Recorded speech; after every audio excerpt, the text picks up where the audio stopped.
Astaghfirullah Rabbal baraya. Astaghfirullah minal khataya. Yuk, mari adik-adik sama-sama. Astaghfirullah Rabbal baraya. Astaghfirullah minal khataya. Semoga Allah senantiasa mengampunkan dosa-dosa kita semuanya. Amin ya rabbal alamin. Bismillahirrahmanirrahim. Assalamualaikum warahmatullahi wabarakatuh.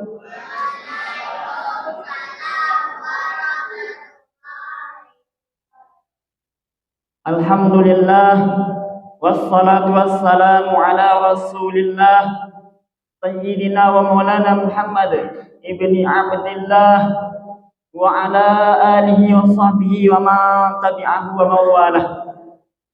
Asyhadu an la ilaha illallah wahdahu la syarika lah wa asyhadu anna sayyidana Muhammadan abduhu wa rasuluh la nabiyya ba'dah.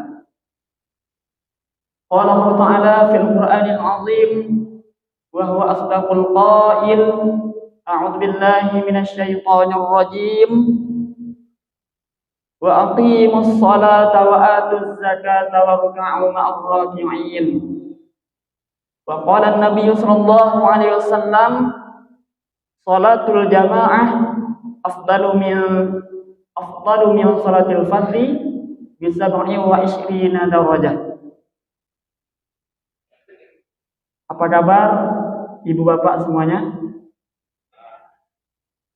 Ya, alhamdulillahirabbil alamin. Ketika Allah berikan kita nikmat sehat, maka kita harus berterima kasih, harus bersyukur kepada Allah Subhanahu wa taala. Yang saya hormati ketua ataupun pengurus Masjid Islamiyah beserta dengan jajarannya, yang saya hormati ibu, bapak, orang tua saya, anak-anak kami, para pelajar, semoga kita semua yang hadir di rumah Allah pada malam yang mulia ini senantiasa dimuliakan olehnya. Amin ya rabbal alamin. Setinggi puji sedalam syukur, marilah senantiasa kita haturkan kehadiran Allah Subhanahu wa taala. Karena pada malam yang mulia ini kita masih diberikan kesempatan, kesehatan oleh Allah sehingga dapat kembali kita dari tadi pagi ya. Sejak kita bangkit dari tidur kita, kemudian kita bergegas untuk melaksanakan segala macam aktivitas, dan sampailah pada malam hari ini kita dapat bersama-sama berkumpul di Masjid Islamiyah ini dalam keadaan sehat walafiat tanpa ada kekurangan suatu apapun. Maka itu semua tidak lepas daripada nikmat ataupun kuasa yang Allah berikan kepada kita. Maka sebagai hamba Allah Subhanahu wa taala, hendaklah kita pandai berterima kasih, pandai bersyukur kepadanya. Wa in ta'uddu nikmatallahi la tuhsuha. Jika kamu ingin menghitung-hitung nikmat yang aku berikan kepadamu, kata Allah, la tuhsuha, tak akan mampu kamu untuk menghitung-hitungnya. Quran surah An-Nahl ayat 18. Begitu banyak nikmat Allah berikan kepada kita. Kesehatan, kesempatan, dan banyak sekali nikmat yang tak akan mungkin bisa kita hitung, nikmat yang telah Allah berikan kepada kita itu. Maka sekali lagi sebagai hamba Allah, kita mempunyai kewajiban untuk bersyukur kepada Allah Subhanahu wa taala. Karena bersyukur kepada Allah merupakan salah satu perintah yang mesti kita laksanakan. Fadkuruni adkurkum washkuruli wa la takfurun. Maka ingatlah kamu kepadaku, kata Allah, maka aku pun akan ingat kepadamu. Washkuruli, bersyukurlah kepadaku, wa la takfurun, dan jangan kamu mengingkari nikmatku. Quran surah Al-Baqarah ayat 152. Berikutnya, salawat berikan salam senantiasa kita sampaikan kepada ruh revolusi alam Sayyidina Al-Kiram baginda Rasulullah sallallahu alaihi wasallam. Allahumma salli ala Sayyidina Muhammad wa ala ali Sayyidina Muhammad. Ibu bapak, hadirin hadirat rahimakumullah. Pada malam hari ini judul kajian kita menjelang nantinya masuk salat fardu Isya, yaitu keutamaan salat berjamaah di masjid.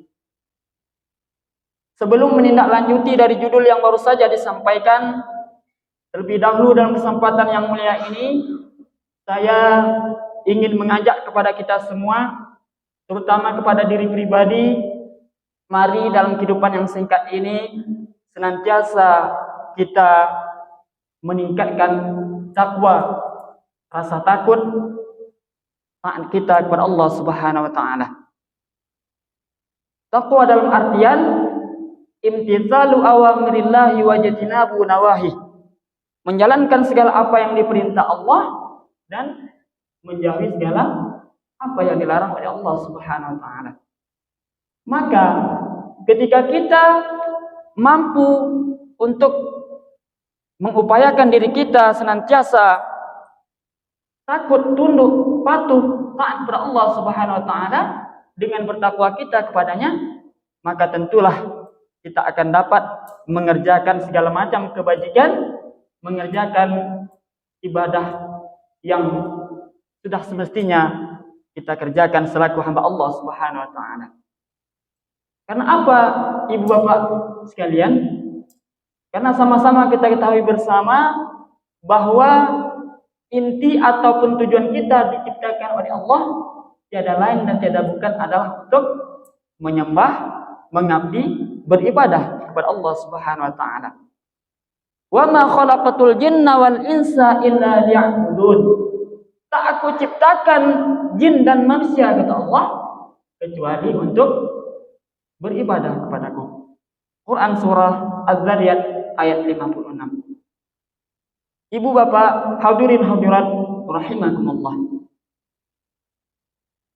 Salah satu ibadah yang diperintahkan oleh Allah Subhanahu wa taala kepada baginda Rasulullah sallallahu alaihi wasallam dan segenap umatnya, yang ibadah ini tidak ada tawar-menawar, tidak ada alasan untuk tidak dikerjakan, tidak ada toleransi dibandingkan dengan ibadah-ibadah lain, yang mana ibadah ini dinamakan dengan ibadah sholat.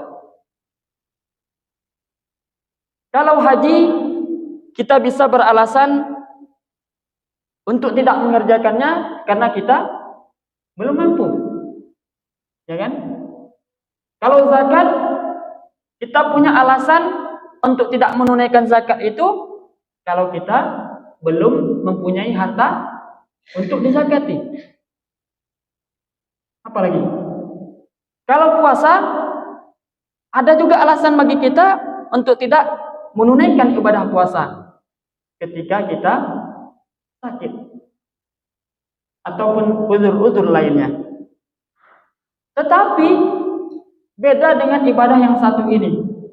Ibadah yang sangat penting, ibadah yang nantinya paling pertama akan dihisab oleh Allah Subhanahu wa taala di yaumil akhir. Ibadah salat. Apa alasan bagi kita untuk tidak mengerjakan salat? Tak ada alasan. Tak bisa kita kerjakan dengan berdiri. Syariat mengajarkan bisa dikerjakan dengan duduk. Tak bisa duduk, maka bisa dikerjakan dengan berbaring. Tak bisa berbaring, bisa kita kerjakan dengan isyarat ataupun hati.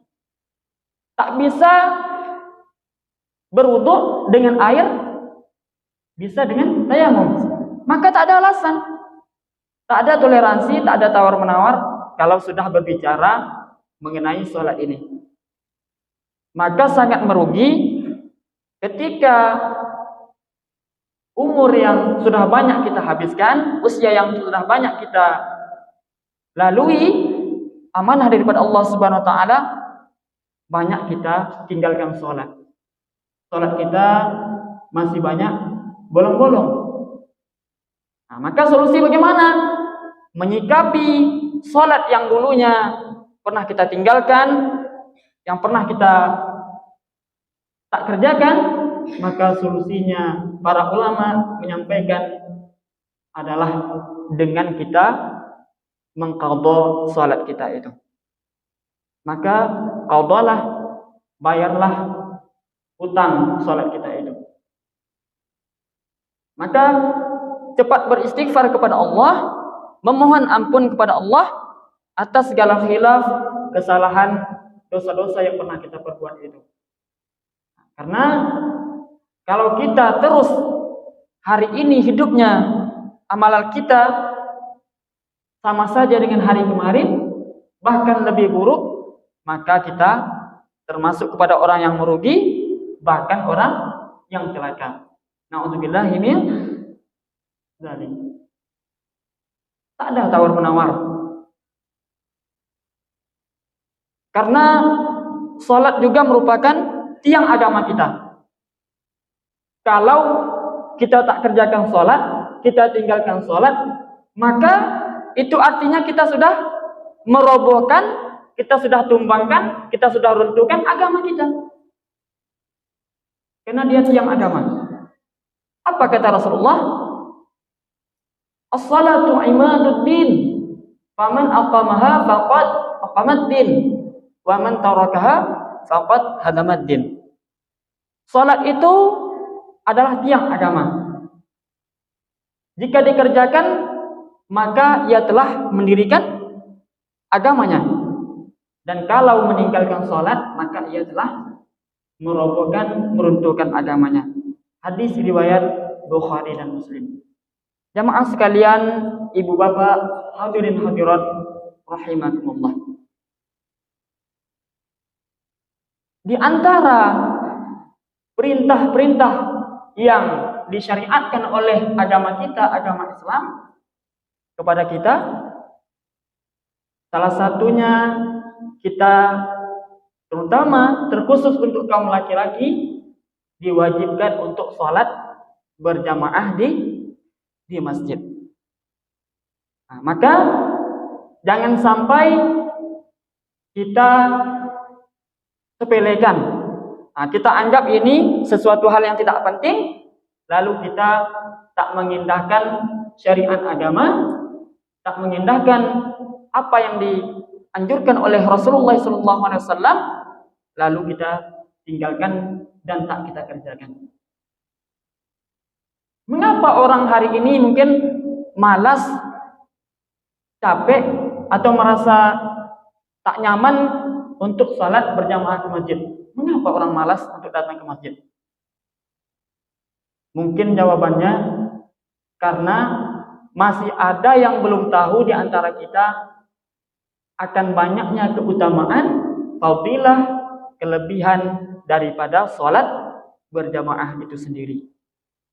Dan juga oleh sebab kita tidak tahunya berapa besar pahala ataupun kebaikan yang akan kita dapatkan. Mungkin itulah alasannya mengapa orang masih banyak tak mau ataupun enggan untuk datang ke rumah Allah. Maka program yang tadi disampaikan oleh ketua masjid, yaitu program Maghrib Mengaji, yang menghimpun anak-anak kita untuk belajar mengaji di masjid ini tanpa ada bayar sepeser pun atau gratis, maka ibu bapak yang punya anak-anaknya, yang punya keponakan, cucu, maka daftarkanlah anak-anaknya untuk belajar mengaji di sini. Karena apa?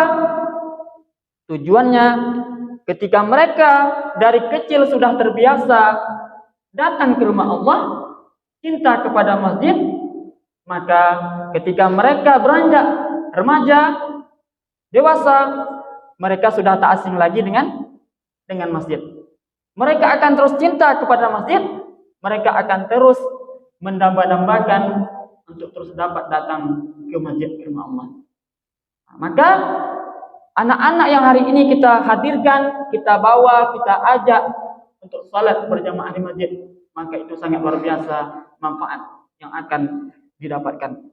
Baik kita selaku orang tua, terlebih-lebih lagi terhadap anak kita yang kita ajak untuk salat berjamaah itu.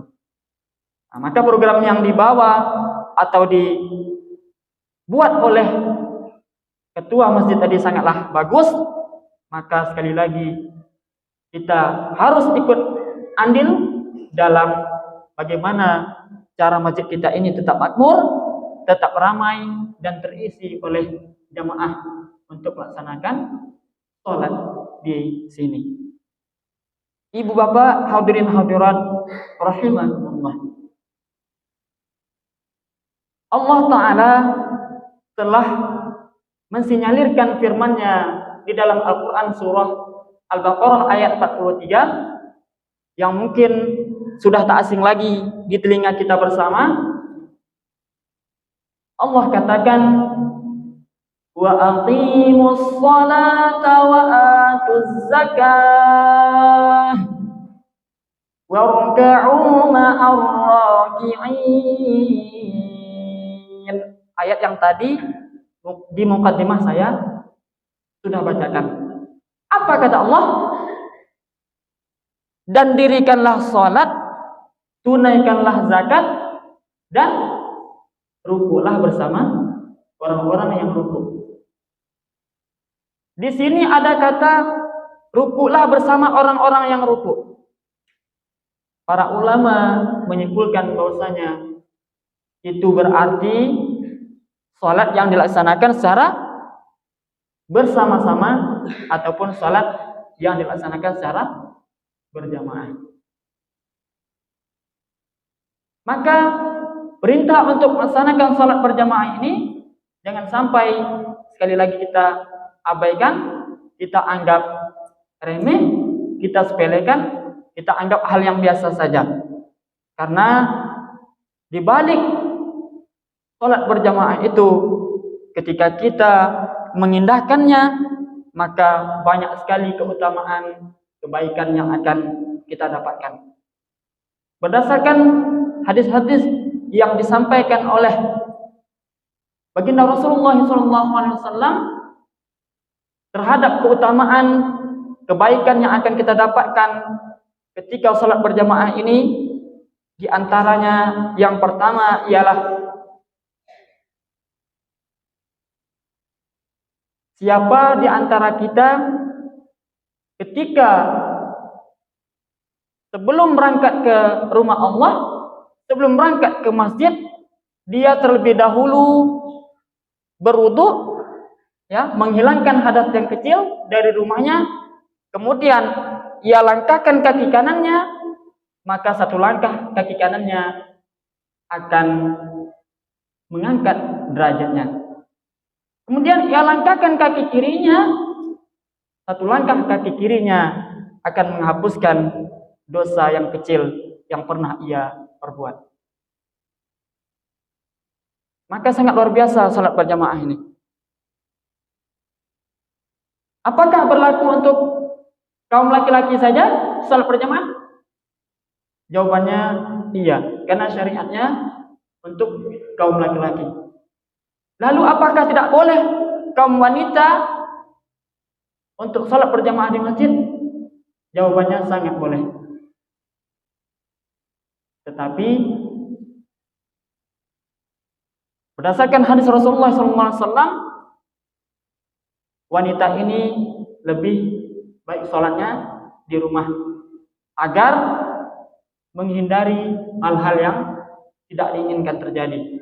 Tetapi kalau di lingkungan kita, di Masjid Islamiyah ini, yang saya lihat aman, tentram, tidak ada gangguan apapun, maka tak ada alasan juga bagi ibu-ibu, bagi kaum wanita, anak-anak kita yang perempuan untuk tidak datang ke masjid. Maka mari sama-sama kita ramaikan nama Allah, kita datangi masjid. Apalagi rumah kita, mohon maaf, sangat dekat jaraknya dengan masjid. 50 meter, 100 meter, dekat sekali rumah kita. Tapi kita malah tak mau datang ke masjid. Katakanlah rumah kita jaraknya 100 meter. Pergi 100 meter, pulang 100 meter. Baru 200 meter perjalanan yang kita tempuh untuk datang ke masjid, untuk datang ke rumah Allah. Ada satu sahabat ibu bapak, yang sahabat Rasulullah ini, beliau sangat tua renta dan kondisinya dalam keadaan buta. Mungkin ini kisah yang populer juga, cerita yang sangat populer, yang tak asing lagi di telinga kita. Suatu ketika sahabat Rasulullah yang tua renta ini, yang kondisinya tidak bisa melihat, buta, ingin mendapatkan rukhsah ataupun keringanan daripada Rasulullah agar bagaimana dirinya bisa diberikan keringanan untuk tidak salat berjamaah di masjid. Bertanya beliau kepada Rasulullah, "Wahai Rasulullah, apakah aku boleh tak salat berjamaah di masjid yang engkau tahu kondisiku dalam keadaan buta, tua renta, rumahku sangat jauh daripada masjid, aku tak punya seseorang pun yang bisa memandu perjalananku untuk pergi ke masjid. Apakah aku boleh untuk tidak salat berjamaah di masjid?" Apa yang dijawab oleh Rasulullah SAW? Rasulullah ketika itu sempat diam sejenak, lalu mengatakan kepada sahabat ini, "Wahai sahabatku," sahabat ini bernama Abdullah bin Umi Maktum, "Wahai sahabatku, apakah engkau mendengarkan seruan azan?" Dijawablah oleh Abdullah bin Umi Maktum ini, "Iya Rasulullah." Kemudian Rasulullah kembali menyampaikan kepada sahabatnya, kalau begitu tidak ada keringanan, tidak ada rukhsah bagimu untuk tidak salat berjamaah di masjid. Sekelas sahabat Rasulullah meminta keringanan, padahal beliau dalam keadaan tua renta, tidak bisa melihat, tak ada seorang pun yang memandu perjalanan untuk pergi ke masjid. Meminta keringanan kepada Rasulullah, tak diberikan. Tak ada toleransi.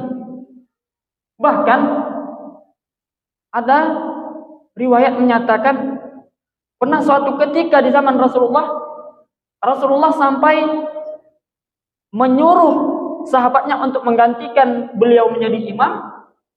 Beliau ingin keluar untuk membakar rumah-rumah orang-orang yang tidak mau kaum laki-lakinya salat berjamaah di masjid. Tetapi Rasulullah tak jadi melaksanakan itu karena Rasulullah melihat di rumah yang ingin beliau Rasul bakar itu ada kaum wanita dan anak-anak di dalamnya. Maka perintah daripada untuk melaksanakan salat berjamaah ini bukanlah perintah yang ringan ataupun perintah yang sepele. Maka harus juga kita indahkan. Apalagi seperti yang saya sampaikan tadi, rumah kita dekat, kita tidak ada udzur, tidak ada halangan apapun untuk datang ke masjid. Tapi malah kita abai dan kita tidak mengindahkan untuk salat berjamaah di masjid. Itu keutamaan yang pertama yang akan kita dapatkan ketika kita salat berjamaah di masjid. Apalagi keutamaan yang berikutnya? Yang kedua ialah segala macam materi yang kita lalui dalam rangka kita menuju masjid, batu, apalagi kerikil, tumbuhan, hewan misalnya, pagar-pagar, tanaman dan lain sebagainya. Semua yang materi kita lalui itu ketika kita menuju masjid, semuanya akan menjadi saksi di hadapan Allah di yaumil akhir kelak. Nah, ketika di hari itu tidak ada suatu pun yang bisa membantu, memberikan pertolongan kepada kita, yang hari ini mungkin kita sangat sayang kepada istri, anak kita, suami, ataupun anak kita, tak bisa mereka menolong kita, oleh sebab kita gemar, kita senang salat berjamaah, yang banyak saksi-saksi itu memberikan kesaksian bahwasanya orang ini rajin ya Allah datang ke masjid. Orang ini gemar ya Allah datang ke masjid Islamiyah ini ya Allah. Maka jangan masukkan dia ke dalam neraka-Mu ya Allah. Masukkanlah orang itu ke dalam surga-Mu ya Allah. Masjid kita sangat luar biasa. Alhamdulillah tak ada satu kekurangan apapun. Megah masjidnya, ya, karpetnya empuk dan nyaman kita salat di dalam ini. Dingin. Apa yang membuat kita sampai malas untuk tidak mau meramaikan masjid kita ataupun salat berjamaah di sini? Nah, itu keutamaan yang kedua. Apa tadi? Yaitu semua materi yang kita lalui ketika kita menuju masjid, maka akan menjadi saksi di hadapan Allah Subhanahu wa taala. Tetapi Ibu Bapak, jangan pula gara-gara sudah mendengar apa yang sudah disampaikan ini, kita malah salah paham. Sebelum salat masuk, kita malah menghabiskan waktu berkeliling di pasar, kemudian di mall, lalu barulah setelah kita puas berkeliling tadi, baru kita menuju ke masjid. Alasan apa? Alasan supaya banyaknya saksi yang bisa menyaksikan perjalanan kita menuju masjid. Nah, berarti ini salah paham. Nah, tentu dengan begitu, kalau begitu pemahaman kita, apa yang terjadi? Ketika kita sampai di masjid, tentulah orang-orang sudah pada bubar untuk melaksanakan sholat berjamaah. Maka kita tak dapat apa-apa, kita tak dapat fadilahnya. Nah, maka jangan salah paham terhadap keutamaan yang ini. Ibu bapak hadirin hadirat rahimakumullah. Kemudian apalagi keutamaan berikutnya? Seandainya ketika kita menuju masjid, suasana hari sedang gerimis, lalu kita basah pakaiannya dikarenakan gerimis tersebut, ataupun ada debu-debu yang melekat di pakaian kita untuk sholat di masjid, maka baju ataupun pakaian kita yang basah oleh sebab gerimis itu tadi akan mampu menangkis siksanya api neraka, menangkis panasnya api neraka. Masya Allah, tabarakallah. Begitu luar biasanya fadilah keutamaan daripada salat berjamaah ini. Nah, maka semoga ini menjadi motivasi, menjadi cambuk semangat bagi kita untuk terus selalu semangat datang ke masjid.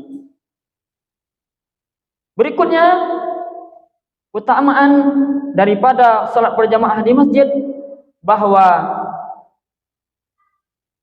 salat berjamaah di masjid lebih utama dibandingkan salat sendirian, yaitu sebanyak 27 derajat. Nah, tadi di mukadimah pun sudah saya bacakan hadis daripada Rasulullah SAW. Salatul jamaah afdalu min salatil fardhi bi 27 darajah. salat berjamaah lebih afdal, lebih utama dibandingkan salat sendirian, yaitu sebanyak 27 derajat. Hadis riwayat muttafaqun alaih. Nah, hadis ini sangat populer, sangat masyhur ya di kalangan kita. Kemudian keutamaan yang berikutnya ialah bahwa dengan salat berjamaah di masjid kita akan mendapatkan kekhusyuan di dalam salat kita. Mengapa? Karena suasana yang nyaman, apalagi dipandu, dipimpin oleh imam yang luar biasa seperti imam kita tadi, Masya Allah, imam besar Masjid Islamiyah yang saya hormati. Semoga beliau senantiasa selalu disehatkan oleh Allah SWT. Bacaan beliau sangat luar biasa. Nah, tentu membuat kita lebih bersemangat lagi untuk datang ke masjid ini. Nah, maka tentu salat kita bisa lebih khusyuk dibandingkan kita salat di rumah kita masing-masing. Kalau di rumah mungkin banyak gangguan kita, ya Pak. Nah, mungkin apalagi ibu-ibu kalau di rumah banyak gangguan. Ketika mengangkat takbir Allahu Akbar, teringatlah makanan yang tadi belum kita tutup di atas meja. Teringat kita punya kucing, maka kucing itu yang akan menghabiskan makanan kita. Lalu rusaklah kekhusyuan salat kita.